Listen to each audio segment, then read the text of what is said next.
Menurut Indonesia National Adolescent Mental Health Survey, sebanyak 15,5 juta jiwa remaja di Indonesia sedang berjuang untuk melawan masalah kesehatan mental. Angka ini setara dengan 1 dari 3 remaja di seluruh Indonesia yang menghadapi masalah yang sama, yaitu kesehatan mental. Namun, ironisnya hanya 1/33 atau sebanyak 3% yang telah mendapatkan akses pada bantuan medik profesional. Tentunya ini menjadi tantangan atau menjadi masalah yang besar bagi negeri kita Indonesia. Namun, terdapat secercah cahaya di mana Indonesia ini menempatkan posisi salah satu yang tertinggi di dunia sebagai pengadopsi aplikasi kesehatan. Nah, sekarang pertanyaannya adalah bagaimana kita memanfaatkan tingkat adopsi yang cepat ini untuk menghadapi masalah kesehatan mental. Perkenalkan, saya Nathaniel Jonathan Rusli dengan NIM 135230113. Saya Maheswar Bayu Kaindra dengan NIM 1352301. Perkenalkan, saya Rafizan Muhammad Syahlasmi dengan NIM 1352303. Dan perkenalkan, saya Peter Wongsorojo dengan NIM 1352339. Dan pada video kali ini kita akan memberikan solusi atas permasalahan tersebut, yaitu teman AI. Untuk menjawab tantangan besar ini, kami mempersembahkan Teman AI, sebuah aplikasi mobile yang dirancang sebagai sahabat AI untuk kesehatan mental Anda. Teman AI dirancang dengan license proprietary dan bisnis model software as a service atau SaaS yang mengimplementasikan model freemium untuk B2C dan juga B2B. Lalu, untuk siapa Teman AI? Fokus utama kami adalah generasi Z yang akrab dengan teknologi namun rentan terhadap stres. Kami juga menjangkau pekerja milenial dan mahasiswa, serta institusi berupa perusahaan dan universitas yang peduli pada kesejahteraan dan diharapkan dapat diterapkan dalam Employee Assistance Program. Saat ini, pasar sangat terpolarisasi. Aplikasi berbasis psikolog seringkali mahal dan tidak selalu tersedia 24/7. Aplikasi AI global juga seringkali tidak mengerti bahasa dan budaya lokal. Disinilah Teman AI itu unggul. AI bukanlah sekedar fitur, tapi merupakan layanan inti yang selalu ada, dan teknologi AI dilatih khusus dengan konteks lokal Indonesia. Serta Teman AI dapat diakses melalui berbagai pilihan jenis layanan yang terjangkau. Fungsionalitas sistem Teman AI dibagi menjadi 2 lapisan. Pada lapisan premium, pengguna dapat langsung menggunakan fitur-fitur utama kami, yaitu AI Emotional Companion dan juga konsultasi dengan psikolog profesional. Hal ini memungkinkan siapa saja untuk mengambil langkah pertama dalam perjalanan kesehatan mental mereka. Pada lapisan premium, kita berikan peningkatan pengalaman personal, yaitu dengan memberikan data-data dan informasi yang telah terolah kepada para psikolog untuk dapat lebih baik menuntun para pengguna kita. Selain itu, suatu solusi komprehensif untuk institusi adalah dengan memberikan modul coaching terstruktur yang dapat meningkatkan efektivitas dan juga produktivitas tiap individu dalam suatu institusi. Masuk ke teknologi, arsitektur aplikasi kami secara mobile dikembangkan menggunakan framework cross-platform seperti React Native untuk memastikan efisiensi pengembangan. Sedangkan untuk infrastruktur cloud computing sendiri, kita menggunakan service seperti Amazon Web Service ataupun Google Cloud yang menjamin skalabilitas adalah 24/7 dan juga melindungi data sensitif. Untuk LLM-nya sendiri, strateginya adalah dengan menggunakan fine-tuning pada LLM yang sudah ada. Dengan inovasi sungguhnya terletak pada proses pelatihan dan juga kontekstualisasi, di mana model dilatih untuk memahami konteks budaya Indonesia dan memberikan respons empatik sehingga dapat menjawab kebutuhan para pengguna kita. Oke, untuk selanjutnya saya akan menjelaskan user journey dari aplikasi Teman AI. Jadi ini ada Givari Muhammad Saputra. Dia berusia 20 tahun. Ia merupakan mahasiswa semester 4. Masa yang dia alami itu dia memiliki stres akademik, dia juga overthinking, dan juga memiliki imposter syndrome. Dia juga malu untuk cerita ke orang terdekat, seperti teman-temannya atau keluarganya. User journey yang dia alami dengan Teman AI dia pertama itu menemukan Teman AI dari poster kampus dan kemudian mengunduh aplikasinya karena gratis. Terus pertama kali dia menggunakan aplikasinya, dia curhat lewat chatbot saat cemas di malam hari. Dia merasa didengar tanpa dihakimi. Kemudian setelah beberapa minggu dia mencoba versi premium dari aplikasi kami untuk bicara agar bisa bicara dengan psikolog yang telah terverifikasi. Terus kemudian dia bisa menggunakan fitur analitik emosi dari chatbot untuk membantunya lebih terbuka dalam sesi konseling yang dia lakukan. Kini sekarang dia merasa lebih terarah dan merekomendasikan Teman AI ke teman-temannya.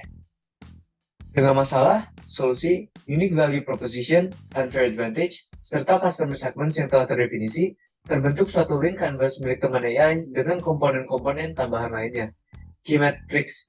Misal terdapat key metrics untuk akuisisi dan pertumbuhan, aktivitas, pendapatan, dan juga dampak sosial. Di sisi lain juga terdapat channel, seperti channel B2C, channel B2B, dan juga channel pengiriman serta retention.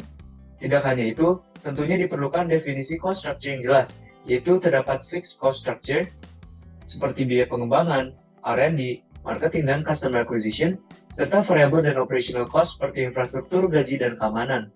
Komponen terakhir yang tidak kalah pentingnya adalah revenue streams, yang terdiri dari stream B2C, yaitu premium subscription, stream B2B berupa institutional license, dan monetasi tambahan di masa depan seperti API license. Oke, untuk selanjutnya saya akan menjelaskan manfaat-manfaat utama dari aplikasi teman AI bagi pengguna dan komunitas luar. Jadi aplikasi ini hadir sebagai solusi kesehatan mental berbasis AI yang selalu tersedia 24/7 atau 24 jam setiap hari. Terus aplikasi ini juga privasinya terjaga sehingga pengguna bisa curhat tanpa takut dihakimi. Ini tuh sangat penting untuk mengurangi stigma seseorang. Terus lewat fitur jurnal dan analitik emosi di aplikasi, pengguna juga dapat memahami pola pikir dan pemicu stres mereka. Ini agar membantu proses refleksi dan edukasi diri. Selain itu, aplikasi ini itu mendukung untuk populasi yang kurang terlayani dan juga mengurangi beban sistem kesehatan konvensional. Meskipun memiliki kelebihan, teman AI juga memiliki kekurangan dan resikonya sendiri. Yang pertama adalah resiko untuk pengguna, yaitu kebergantungan pada teknologi, di mana pengguna menjadikan aplikasi ini sebagai satu-satunya dukungan emosional. Yang kedua adalah mengurangi jumlah interaksi manusia. Komunikasi satu arah dengan AI membuat manusia cenderung merasa kesepian dan membuatnya memiliki sistem coping yang lebih rendah. Yang ketiga adalah yang paling bahaya, yaitu kekeliruan diagnosa, di mana saran dari AI itu belum tentu benar dan seharusnya disarankan oleh tim medis. Untuk mengurangi kebergantungan pada teknologi, hal yang dapat dilakukan adalah untuk mendorong pengguna melakukan refleksi mandiri dan mempromosikan konsultasi nyata kepada pengguna. Selain itu, untuk meningkatkan interaksi manusia, kita dapat memposisikan teman AI hanya sebagai jembatan, bukan sebagai pendiagnosa. Selain itu, kita harus menawarkan dan mempermudah proses konsultasi. Selain itu, untuk mengurangi kekeliruan, kita harus bisa mendeteksi kata kunci tertentu. Misalnya, untuk kata-kata yang sudah eksplisit seperti bunuh diri, kita harus handle. Selain itu, kita juga harus menerapkan disclaimer dan juga kontrak awal kepada pengguna, sehingga mereka tahu apa fungsi dari teman AI sendiri. Untuk memenuhi kepatuhan terhadap lingkungan, terdapat 3 permasalahan besar yang harus di-tackle oleh teman AI. Yang pertama, efisiensi energi dan sumber daya, di mana konsumsi energi listrik yang konstan dan masif diperlukan oleh teman AI untuk beroperasi selamanya untuk melayani pengguna. Dengan demikian, mitigasinya adalah optimisasi kode perangkat lunak atau pengembangan model AI yang lebih efisien. Untuk menghadapi manajemen e-waste, maka kita harus bermitra dengan penyedia cloud yang bertanggung jawab. Dan untuk mengurangi jejak karbon, maka kita harus memilih infrastruktur hijau sebagai prioritas utama kita. Hal ini dapat kita komunikasikan secara transparan dengan audiens kita sebagai keunggulan strategis untuk menarik perhatian para milenial dan juga Gen Z yang merupakan target utama kita. Saya akan melanjutkan pembahasan mengenai teman AI dari sisi hukum. Yang pertama, bahwa teman AI merupakan pengendali data, sehingga ia memiliki tanggung jawab penuh atas seluruh pemrosesan data pribadi pengguna. Selain itu, untuk membuatnya legal ada 2 hal yang dapat dilakukan. Yang pertama adalah dengan mendapatkan persetujuan yang eksplisit dan jelas dari pengguna. Dan yang kedua adalah untuk menjamin hak pengguna, di mana pengguna harus dapat mengakses, memperbaiki, dan menghapus data pribadi mereka. Sebagai suatu ringkasan, teman AI adalah aplikasi mobile pendamping kesehatan mental berbasis kecerdasan buatan dengan 3 pilar utama, yaitu dukungan instan melalui AI chatbot, berdaya diri melalui fitur jurnal terpadu, dan juga jembatan ke profesional yang menawarkan akses konsultasi untuk mengurangi stigma dan juga mendemokratisasi bantuan profesional. Dengan demikian, ada beberapa potensi pengembangan seperti di ekspansi fitur klinis dan personalisasi dengan integrasi dengan perangkat wearable, atau pada perluasan jangkauan institusional dengan kolaborasi dengan sektor publik, ataupun juga pengembangan ekosistem teknologi dan data seperti melakukan ekspansi bahasa dan budaya, atau platform analitik anonim untuk riset.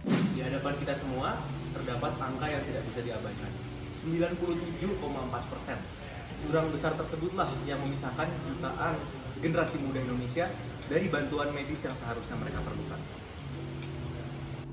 Teman AI lahir bukan sebagai aplikasi, tapi sebagai sebuah jembatan untuk menyeberangi jurang tersebut. Sebuah jembatan yang dibangun oleh teknologi yang mengerti, kepedulian yang tulus, dan keberanian untuk memulai percakapan.